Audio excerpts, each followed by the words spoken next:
જય શ્રી કૃષ્ણ સ્ટુડન્ટ્સ. ઈશ્વરના નામ સાથે આપણે આજના વિડીયોની શરૂઆત કરીશું.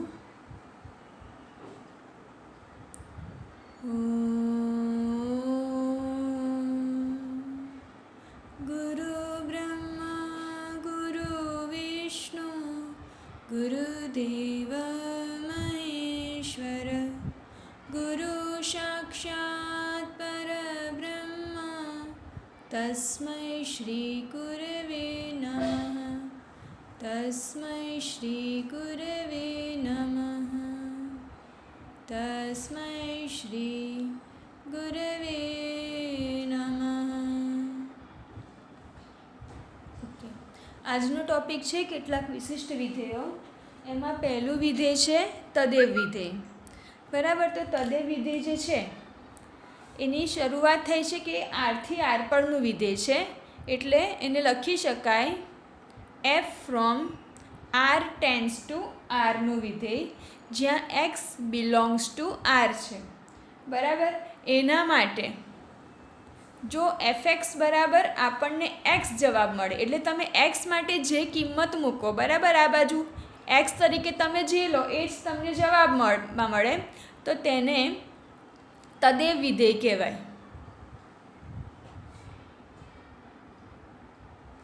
તદેવ વિધેયનો જે પ્રદેશ છે એ છે આર, અને એનો જે વિસ્તાર છે એ પણ આર. એટલે કે કોઈ પણ વાસ્તવિક સંખ્યાને તમે પ્રદેશ તરીકે પસંદ કરો તો એનો જે વિસ્તાર છે એ પણ કોઈ પણ વાસ્તવિક સંખ્યા, એટલે કે એનો જવાબ તમને કોઈ પણ વાસ્તવિક સંખ્યા મળી શકે. તદેવ વિધેયનો જે આલેખ છે એ છે ઉગમ બિંદુમાંથી પસાર થતી રેખા.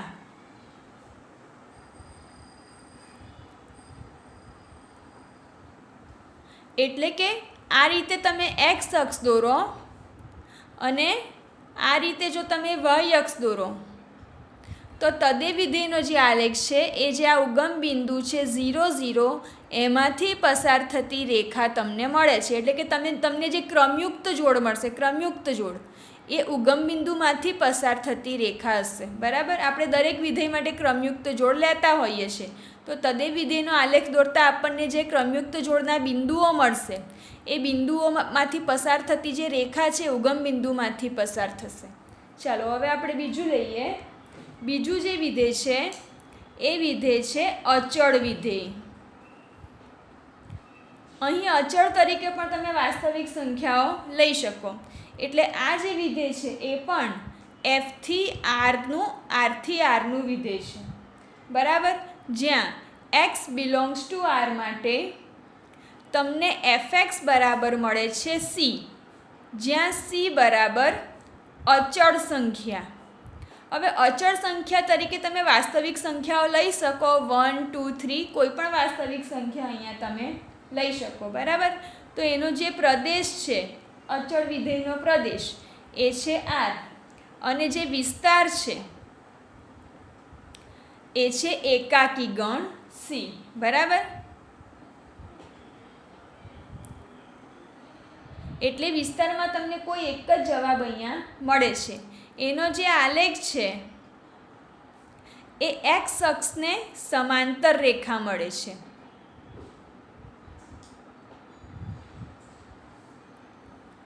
ફોર એક્ઝામ્પલ, આ રીતે આપણે એક્સ અક્ષ દોરીએ. બરાબર, તો જ્યારે રેખા સી, એટલે કે જ્યારે અચળ સંખ્યા જે છે એ સી ગ્રેટર ધેન 0 એટલે કે બધી ધન વાસ્તવિક સંખ્યાઓ હોય ત્યારે જે રેખા છે સી ગ્રેટર ધેન 0 માટે રેખા એક્સ અક્ષની ઉપર, બરાબર, આ રીતે મળે સી ગ્રેટર ધેન 0 માટે. જ્યારે સી લેસ ધેન 0 હોય ત્યારે રેખા એક્સ અક્ષની નીચે મળે. બરાબર, જ્યારે સી લેસ ધેન 0 હોય ત્યારે, એટલે કે અચળ સંખ્યા જે તમે પસંદ કરો, અચળ સંખ્યા જે તમને જવાબમાં મળે એ લેસ ધેન 0 હોય, 0થી નાની સંખ્યા હોય, -1 -2 -3 એવી સંખ્યાઓ હોય ત્યારે એનો આલેખ જે છે એક્સ અક્ષની નીચેની સમાંતર રેખાઓમાં મળે. બરાબર, અને જ્યારે સી ઇક્વલ ટુ 0 હોય, બરાબર, ઇક્વલ ટુ 0 હોય એટલે કે અચળ સંખ્યા તરીકે તમને 0 મળે ત્યારે જે રેખા હોય એ એક્સ અક્ષને સંપાતી રેખા આ રીતે મળતી હોય છે. બરાબર, એટલે આ આ અચળ વિધેયની માહિતી છે. સી ગ્રેટર ધેન 0 તો એક્સ અક્ષની ઉપર, સી લેસ ધેન 0 તો એક્સ અક્ષની નીચે. શું છે આ? આલેખ એનો, બરાબર. અને સી ઇક્વલ ટુ 0 તો એક્સ અક્ષને સંપાતી રેખા મળે. આ એના આલેખની માહિતી છે.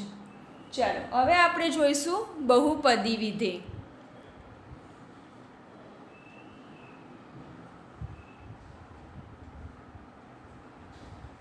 બહુપદી વિધેય માટે લખી શકીએ કે આ જે વિધેય છે એ પણ F from R tends to આરનું વિધેય છે. એટલે કે અહીં પણ મોટાભાગની દરેક વાસ્તવિક સંખ્યાઓનો ઉપયોગ થાય છે. જ્યાં એફએક્સ બરાબર શું લેવામાં આવે છે? એફએક્સ બરાબર લેવામાં આવે છે બહુપદી. આ રીતની જે બહુપદી આવે જે a0 થી શરૂ થાય, a1x a2xનો વર્ગ પ્લસ anxની ઘાત n, એ n ઘાતવાળી આ બધી બહુપદી છે. અને n એ શું હોય છે? n એ અનઋણ પૂર્ણાંક હોય છે. એટલે કે આ જે n છે એ હંમેશા ધન સંખ્યા આવશે. અને આ જે a0 a1 a2 આ જે છે એ બધી અચળ સંખ્યાઓ, બરાબર. એટલે કે બધી વાસ્તવિક સંખ્યાઓ બિલોંગ્સ ટુ આર છે. અને જે an છે એ નોટ ઇક્વલ ટુ 0, એટલે કે જે છેલ્લું સ્ટેપ મળશે an એ ક્યારેય 0 નહીં મળે. હવે એક વાત ધ્યાનમાં રાખજો કે આ જે બહુપદી વિધેય છે ને વિધેય એ સતત વિધેય છે. એટલે કે બહુપદી વિધેયનો આલેખ એવા વિધેય કે જેના આલેખ તમે પેન્સિલ ઉઠાવ્યા વિના કે બોલપેન ઉઠાવ્યા વિના દોરી શકો, બરાબર. ફોર એક્ઝામ્પલ અહીંયા તમે એક્સ અને વાય એક્સ લો તો અહીંથી તમે જ્યારે કોઈ આલેખ દોરો તો એકદમ આ રીતે સીધું તમે દોરી શકો પેન ઉઠાવ્યા વિના, ત્યારે એને સતત વિધેય કહેવાય. તો બહુપદી વિધેય છે એ સતત વિધેય છે. એનો આલેખ તમે દોરો તો હંમેશા તમને સતત ચાલતી એક રેખા મળશે. અને બહુપદી વિધેય તરીકે મોટાભાગે તમે ઉદાહરણ તરીકે આપણે લઈએ તો ઉદાહરણ તરીકે એફએક્સ બરાબર તમે અહીંયા એક્સનો વર્ગ લઈ શકો બહુપદી તરીકે, અથવા તો એફએક્સ બરાબર x square minus 2x plus 1, અથવા તો એફએક્સ બરાબર તમને મળે 2x પ્લસ 1. તો આ જે છે આ રીતની જે કિંમતો તમને મળે છે, બરાબર. આ રીતના જે સમીકરણો છે એને જ બહુપદી વિધેય કહેવામાં આવે છે. ચાલો હવે આપણે લઈશું સમમેય વિધેય.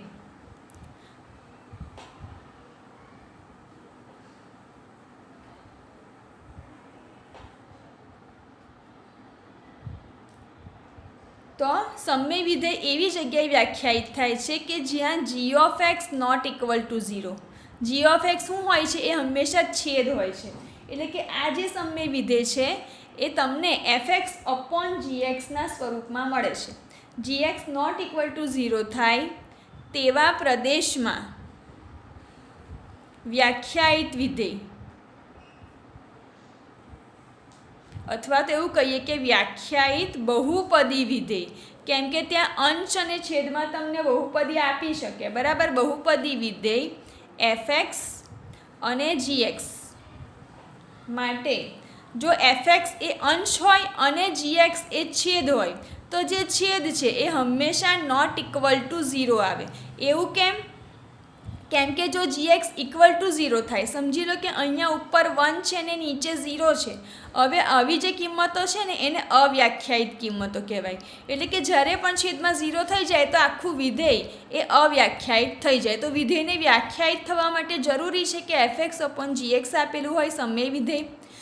આપણે કહીએ છીએ ને કે p અપોન ક્યુનું સ્વરૂપ, બરાબર.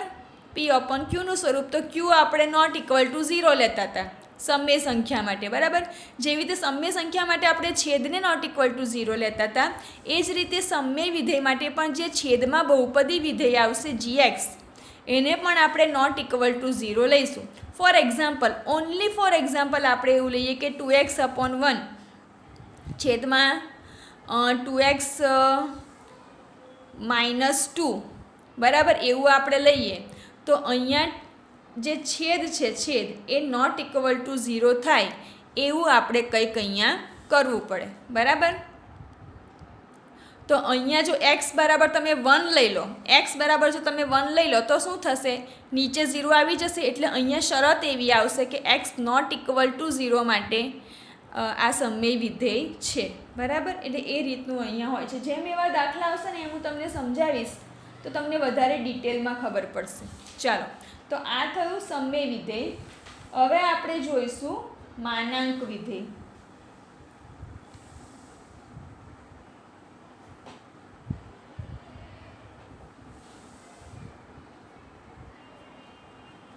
તો માનાંક વિધેય માટે પણ જે વિધેય છે એ F from R tends to R, એટલે કે તમે આરમાંથી પ્રદેશ અને વિસ્તાર મેળવી શકો. બરાબર, for all X belongs to R માટે એફ એક્સ અહીંયા તમને મળશે માનાંકમાં એક્સ. બરાબર, એટલે આ જે છે એને માનાંક વિધેય કહેવાય.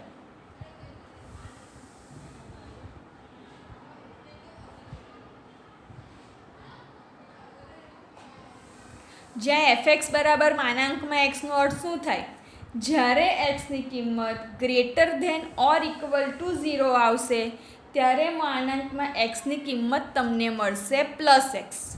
બરાબર, જ્યારે એક્સની value greater than or equal to 0 આવશે ત્યારે એફ એક્સ માટે માનાંકમાં એક્સમાંથી જે જવાબ તમને મળશે એ પ્લસ એક્સમાં મળશે. પણ જ્યારે એક્સની વેલ્યુ લેસ ધેન 0 હોય, જ્યારે પણ 0થી નાની સંખ્યાઓ આવે તો 0થી નાની સંખ્યા રેખા પર તમને કઈ મળે છે, જુઓ આ 0 1 2 3, આ બાજુ બધી ધન સંખ્યા પર 0થી નાની સંખ્યા કઈ કહેવાય, -2 -3. બરાબર, એટલે એ જ પ્રમાણે અહીંયા થાય છે કે જ્યારે 0 કરતાં નાની કિંમત હોય ને એક્સની, આ બધી તમે સમજી લો કે એક્સની કિંમતો છે, આ બધી એક્સની કિંમતો છે, તો આ બાજુ એક્સની કિંમતો ગ્રેટર ધેન 0 મળશે. બરાબર, આ બાજુ જઈશું એમ, અને આ બાજુ જઈશું એમ આપણને એક્સની વેલ્યુ લેસ ધેન 0 મળશે. તો જુઓ માઇનસમાં મળે છે, માટે અહીંયા કહી શકાય કે જ્યારે એક્સની વેલ્યુ લેસ ધેન 0 હોય ત્યારે એફ એક્સની કિંમત તમને -x મળશે. એટલે આ થયું માનાંકમાં એક્સ. હવે એફ એક્સ બરાબર માનાંકમાં વિધેય. માનાંક વિધેયનો જે આલેખ છે એ વાયક્ષ પ્રત્યે સંમિત હોય છે. બરાબર, વાયક્ષ પ્રત્યે સંમિત.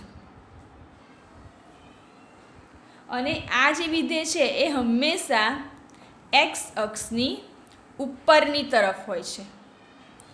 પ્રથમ ચરણમાં તદેવ વિધેય જેવું. બરાબર, પ્રથમ ચરણમાં એ તદેવ વિધેય જેવું જ સેમ હોય છે.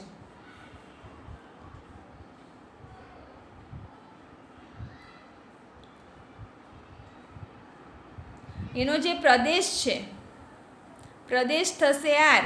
બરાબર, અને એનો જે વિસ્તાર છે, વિસ્તાર એ થશે ક્લોઝ ઇન્ટરવલ 0 ટુ ઇન્ફિનિટી. એટલે કે તમને આનો જે એફ એક્સ તરીકે તમે કિંમત કોઈ પણ પસંદ કરી શકો, પણ જ્યારે એના જવાબ તમને મળશે ને ત્યારે 0થી શરૂ થશે અને આ બાજુ 1 2 3 4 અપ ટુ ઇન્ફિનિટી સુધીમાં તમને એના જવાબ મળશે. ચાલો, હવે આપણે જોઈશું ચિહ્ન વિધેય. બરાબર, તો ચિહ્ન વિધેય માટે પણ એક જ બાબત છે કે ચિહ્ન વિધેયમાં પણ જે વિધેય છે એ એફ ફ્રોમ આરથી આરનું વિધેય, એટલે F from R tends to R છે. બરાબર, ચિહ્ન વિધેયને આપણે એફ એક્સ બરાબર છગડિયા કૌંસમાં મોડ એક્સના છેદમાં એક્સ તરીકે ત્યારે થાય જ્યારે એક્સ નોટ ઇક્વલ ટુ 0 હોય ત્યારે. એક્સ નોટ ઇક્વલ ટુ 0 એનો અર્થ ખાસ સમજજો. એક્સ નોટ ઇક્વલ ટુ 0 એટલે એક્સ ગ્રેટર ધેન 0 પણ હોઈ શકે અને એક્સ લેસ ધેન 0 પણ હોઈ શકે, પણ એક્સ ઇક્વલ ટુ 0 નહીં થાય. એવું કેમ નહીં થાય? કેમ કે જુઓ અહીંયા એફ એક્સ બરાબર મોડ એક્સ છેદમાં એક્સ છે. હવે જો અહીંયા એક્સની વેલ્યુ તમે 0 લઈ લો ને તો આ આખું જે છે એ અવ્યાખ્યાયિત થઈ જાય. મોડ એક્સના છેદમાં તમે 0 લો તો આ શું કહેવાય? અવ્યાખ્યાયિત કહેવાય. એટલે કે આની કોઈ કિંમત તમને કોઈ પણ જગ્યાએ મળશે નહીં. એટલે આ શરત છે કે એક્સ નોટ ઇક્વલ ટુ 0, કેમ કે એક્સ અહીંયા છેદમાં છે. બરાબર, એટલે એક્સ નોટ ઇક્વલ ટુ 0નો અર્થ એક એ પણ થાય કે એક્સની કિંમત કાં તો ગ્રેટર ધેન 0 હોઈ શકે અથવા લેસ ધેન 0 પણ હોઈ શકે, પરંતુ ઇક્વલ ટુ 0 ના હોય. અને જ્યારે ઇક્વલ ટુ 0 હોય, એક્સ ઇક્વલ ટુ 0 હોય ત્યારે તમને એફ એક્સ બરાબર ડાયરેક્ટ 0 મળે છે. કેમ કે અહીંયા x ઇક્વલ ટુ 0 થાય તો અહીંયા માનાંકમાં ઉપર 0 ને નીચે 0, ઉપર નીચે અંશ અને છેદમાં 0 0 થાય એટલે જવાબ શું થઈ જાય? 0 થઈ જાય. માટે આ રીતે જે વિધેય વ્યાખ્યાયિત હોય એને ચિહ્ન વિધેય કહેવાય. આ વિધેયનો જે પ્રદેશ છે એ છે R, અને જે વિસ્તાર છે વિસ્તાર એ આપણને મળે છે -1, 0 અને 1. એટલે કે એના જે જવાબ તમને મળશે ને એ મોટાભાગે -1, 0 અને 1 તરીકે મળે છે. અહીં fx બરાબર આ રીતે પણ દર્શાવી શકાય છે કે fx બરાબર છગડિયા કૌંસમાં 1 ક્યારે? જ્યારે x ગ્રેટર ધેન 0 હોય. બરાબર, સંખ્યા રેખામાં જ્યારે xની કિંમત તમે 0થી મોટી લો ત્યારે કિંમત 1 મળશે. પછી જ્યારે xની કિંમત તમે ઇક્વલ ટુ 0 લઈ લો ત્યારે તો જવાબ તમને 0 જ મળી જાય. બરાબર, અને જ્યારે xની વેલ્યુ તમે લેસ ધેન 0 લેશો તો 0થી નાની બધી સંખ્યાઓ તો ઋણ જ હોવાની. બરાબર, એટલે અહીંયા તમને જવાબ -1 તરફ મળે છે. બરાબર, એટલે પ્રદેશ આનો R છે અને વિસ્તાર છે -1, 0 અને 1. હવે આપણે એક બહુ જ મહત્ત્વનું વિધેય સમજવા જઈ રહ્યા છીએ. હા, બીજી એક વાત હું તમને કહું છું. અહીંયા તમે એનો જ્યારે આલેખ દોરો, આલેખ, બરાબર, ત્યારે તમે જ્યારે એક્સની વેલ્યુ ગ્રેટર ધેન 0 લો, ગ્રેટર ધેન 0, ત્યારે અહીંયા જે 0 પરની બિંદુ છે એને આપણે નથી લેતા, પણ 0 પછી 1 સુધીની સંખ્યાઓ આપણે અહીંયા લેતા હોઈએ છીએ. બરાબર, એટલે 0 પછીની 0.1થી ચાલુ થાય પણ 0ને અહીંયા લેવાશે નહીં. એ જ પ્રમાણે જો સમજી લો કે તમે -1, અહીંયા y બરાબર 1 થાય. બરાબર, y બરાબર 1ની વેલ્યુ થઈ. હવે y બરાબર જો સમજી લો અહીંયા 1 છે અને અહીંયા -1 છે, તો y બરાબર -1 તમારે લેવું હોય તો જે કિંમતો તમને મળશે એ બધી 0 પછીની આ બાજુની મળશે. એટલે -0.1થી શરૂ થઈને અહીંયા સુધી, પણ 0 પોતે એમાં આવશે નહીં. બરાબર, એ વાત તમે ધ્યાનમાં રાખજો. ઓકે, ચાલો. Greater than 0, x greater than 0 એટલે કે 0થી બધી મોટી પણ 0 પોતે નહીં. 0 x લેસ ધેન 0 એટલે 0થી બધી નાની પણ 0 પોતે નહીં. એ ખાસ ધ્યાનમાં રાખો. ચાલો, હવે આપણે જોઈશું મહત્તમ પૂર્ણાંક વિધેય. તો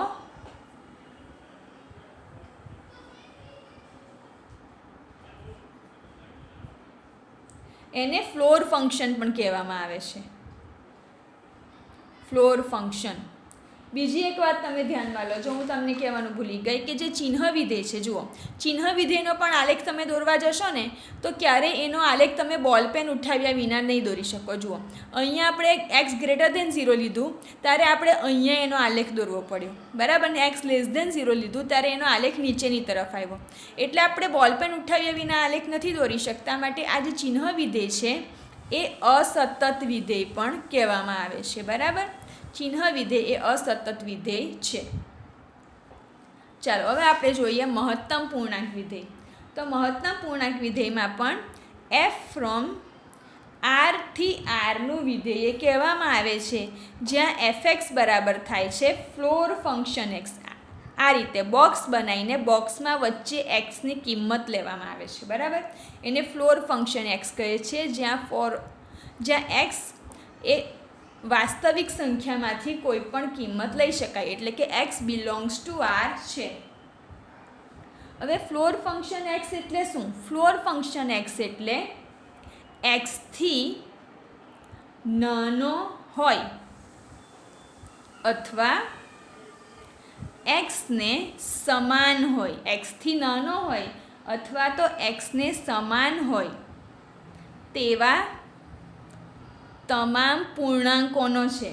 તેવા તમામ પૂર્ણાંકો એ આ મહત્તમ પૂર્ણાંક વિધેયને દર્શાવે છે. બરાબર, દર્શાવે છે.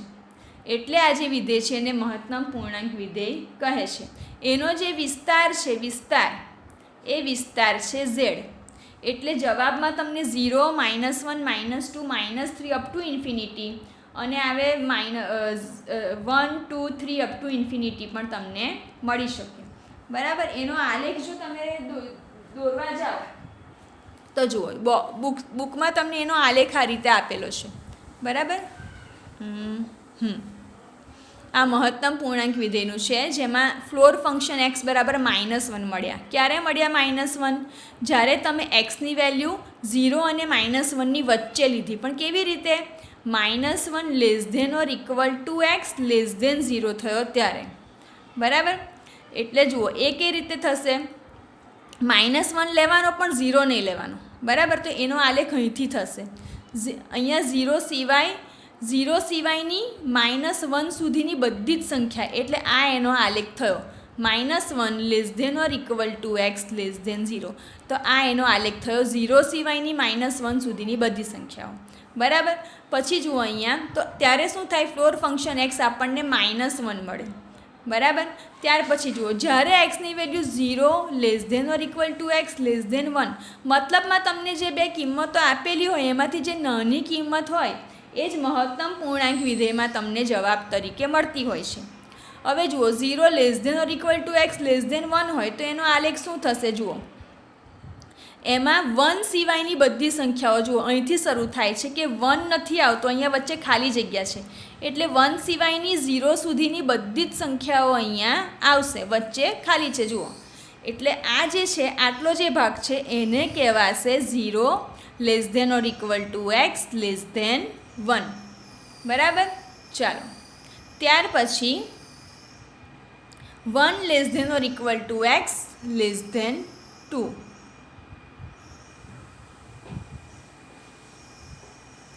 એનો આલેખ જુઓ, 1 less than or equal to x less than 2. તો એ કેવી રીતે લેવાય? 2 સિવાયની, એટલે કે અહીંયા જે 2 આપેલું છે તો 2 સિવાયની 1 સુધીની બધી જ સંખ્યા એમાં આવી જાય, પણ 2 પોતે નહીં આવે. 2 ના આવે એટલે આ જે પાર્ટ છે એ ખાલી રહેશે, અને 1 સુધીના જેટલા પણ બિંદુઓ એમાં હોય કે ભાઈ 1.1, 1.2, 1.3, 1.9 સુધી આવી જાય. બરાબર. પણ 2 પોતે એમાં આવશે નહીં. જો 1 અને 2 વચ્ચે તમે 10 કાપા લેવાના હોય, 10 કાપા, તો 1.9 સુધી આવી રહી. પણ 2 જ્યારે આવે ત્યારે 2ની કિંમત એક્ઝેક્ટ આવશે નહીં, કેમ કે 1 less than or equal to X દીધા છે. બરાબર. આપણે આ રીતે લખીએ છીએ ને કે close inter 1 to open interval 2, એટલે કે 2 સિવાયની 1 સુધીની બધી સંખ્યાઓ, એને આ રીતે આપણે દર્શાવીએ, એટલે સંખ્યા, એટલે આલેખમાં એને આ રીતે દર્શાવાય. ત્યાર પછી છે 2 less than or equal to x less than or equal to 3. તો એને આ રીતે દર્શાવે. જુઓ, 2 જે છે, 2 less than or equal to x less than 3, એટલે 3થી અહીંયા એક બિંદુ આવશે. બરાબર. 3 અને અહીંયા આવે 2, પણ 3ને ના લેવાય. કેમ? કેમ કે એક્સ લેસ ધેન 3 છે. લેસ ધેન 3 છે એટલે 3 સિવાયની પણ 2 સુધીની બધી જ સંખ્યાઓ એમાં આવી જાય, એટલે આટલો એનો આલેખ થાય. બરાબર. એટલે અહીંયા જે આલેખ છે એ બધા ટુકડા કરીને અહીંયા બને છે. મહત્તમ પૂર્ણાંક વિધેયના આલેખ ટુકડા કરીને બને, એટલે મહત્તમ પૂર્ણાંક વિધેય જે છે એ પણ અસતત વિધેય કહેવામાં આવે છે. બરાબર. કેમ કે જો એનો આલેખ કેવો છે?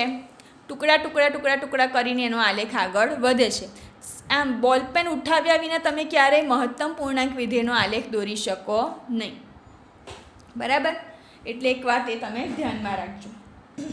હવે આપણે એના અમુક ઉદાહરણ જોઈ લઈએ કે ઉદાહરણમાં જો તમને એવું આપેલું હોય ફ્લોર ફંક્શન એક્સ. બરાબર. એને આ રીતે ફ્લોર ફંક્શન એક્સ તરીકે દર્શાવાય છે. તો ફ્લોર ફંક્શન એક્સ તરીકે જો તમને 1.3 આપેલું હોય કે ફ્લોર ફંક્શન 1.3, ફ્લોર ફંક્શન 1.3, એટલે જે નાની કિંમત હોય કે ભાઈ 1.3, તો 1.3થી નાની કિંમત તમને કઈ દેખાય? 1. 1.3 તો મોટા કહેવાય ને, એટલે અહીંયા આવશે 1.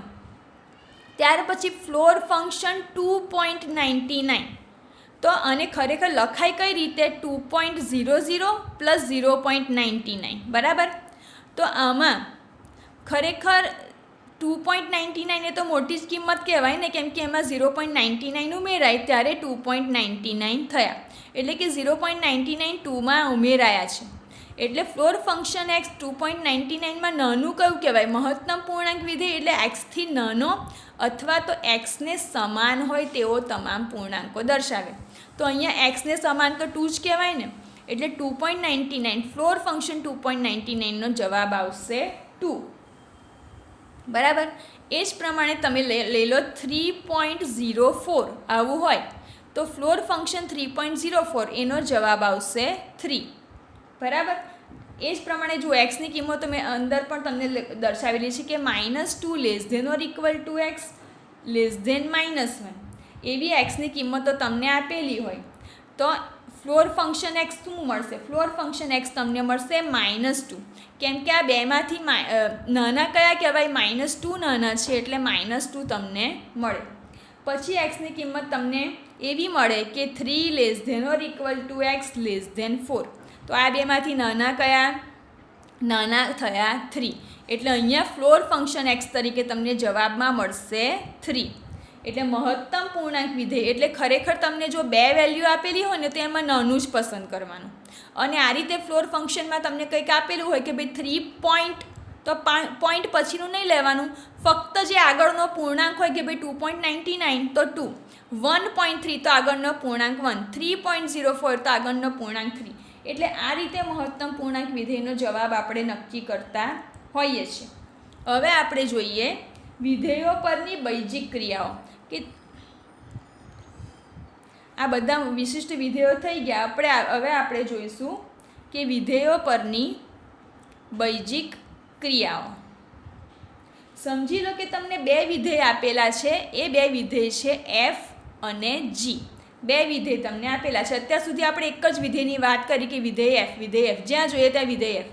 પણ હવે 2 વિધેય આપણી પાસે થઈ ગયા, વિધેય એફ અને વિધેય જી. તો વિધેય એફ જે છે એ F from D1 tends to R છે, અને જે વિધેય જી છે એ G from D2 tends to R છે. આ 2 વિધેય છે. આ વિધેય પહેલો અને આ વિધેય બીજો. તો જ્યારે આ 2 વિધેયનો સરવાળો કરવામાં આવે ત્યારે કેવી રીતે દર્શાવાય?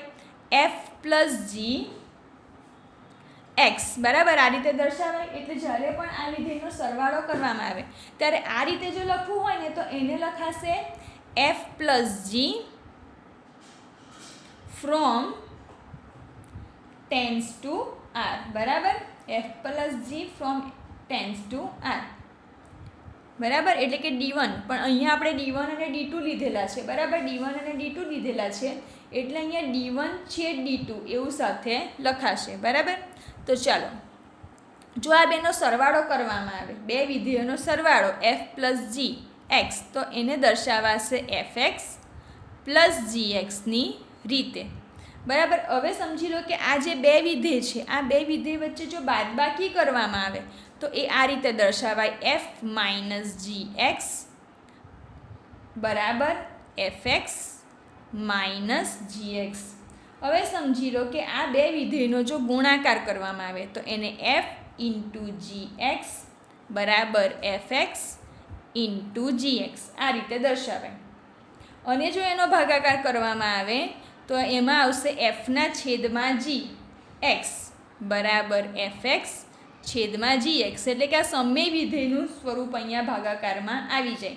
અહીંયા એક વાત હંમેશા ધ્યાનમાં રાખવાની કે આ જે છે એ બધું four all X belongs two, આ જે 2 વિધેય છે કે ભાઈ D1 થી આરનું વિધેય છે અને આ D2 થી આરનું વિધેય છે, તો અહીંયા આગળ જે વિધેય પ્રદેશમાં આવશે એનો છેદગણ લેવામાં આવશે. D1 છેદ D2 એ આ બધાને લાગુ પડશે, એફ પ્લસ જીને પણ, એફ માઇનસ જીને પણ, એફ ઇન્ટુ જીને પણ અને એફ પણ. હા, એક વાત છે કે જ્યારે ભાગાકાર થશે ને ત્યારે જે નીચેનું જે છે એ નોટ ઇક્વલ ટુ 0 થશે, બરાબર. એટલે જે છેદ છે એ gx નોટ ઇક્વલ ટુ 0 માટે આ વિધેય એ સાચું વિધેય કહેવાશે. હવે સમજી લો કે કોઈ અદિશ સાથે જો આનો ગુણાકાર કરવામાં આવે, કોઈ અદિશ સાથે, તો એ અદિશ જો c હોય, c ને તમે અદિશ કહો, તો c સાથે કોઈ એક વિધેય fનો ગુણાકાર કરવામાં આવે, બરાબર. તો cf x બરાબર આ જે અચળ છે, અચળ c એ આગળ આવી જાય અને fx આવી રીતે થઈ જાય. તો જ્યાં c છે c એ ખરેખર તો વાસ્તવિક સંખ્યા હોય છે, વાસ્તવિક સંખ્યા, અને cf વિધેયનો પ્રદેશ હંમેશા D1 થશે, બરાબર. આ બધી જ માહિતી તમને પુસ્તકમાં આપેલી છે. તમે પુસ્તકમાં પણ એકવાર આ બધા વિધેયો પરની બૈજિક ક્રિયાઓનો અભ્યાસ કરી લેજો કે 2 વિધેય તમને આપેલા હોય, એ 2 વિધેયનો સરવાળો થાય તો fx પ્લસ gx 2 વિધેય આપેલા હોય, આ વિધેયમાંથી આ વિધેય બાદ થાય તો f માઇનસ gx બરાબર fx માઇનસ gx આવી રીતે લખાય. બે વિધેય આપેલા હોય, એ બે વિધેયનો ગુણાકાર થાય તો f ઇન્ટુ gx બરાબર fx ઇન્ટુ gx. બે વિધેય વચ્ચે જો ભાગાકારની નિશાની આવી જાય f અપોન gx થાય તો ઉપર fx નીચે gx, જ્યાં gx નોટ ઇક્વલ ટુ 0, જે છેદ છે ઇક્વલ ટુ 0 થવો જોઈએ નહીં, ત્યારે જ આ જે ભાગાકારનું વિધેય છે એ સાચું વિધેય કહેવાશે. વાસ્તવિક વિધેયોનો આ જે c છે એ અદિશ છે, અદિશ સાથે જ્યારે એનો ગુણાકાર થાય ત્યારે જે અચળ છે, જે અદિશ છે એ આગળ આવી જશે અને fx સાથે થઈ જશે. એટલે c બરાબર અહીંયા વાસ્તવિક સંખ્યા છે. અહીં વિધેયનો પ્રદેશ એ d1 થશે બરાબર, એટલે કે જે પહેલું વિધેય છે એનો જે આ પ્રદેશ છે d1 એ એમાં હંમેશા આવશે. હવે આપણે આના દાખલા આવતીકાલથી કરીશું. ઓકે.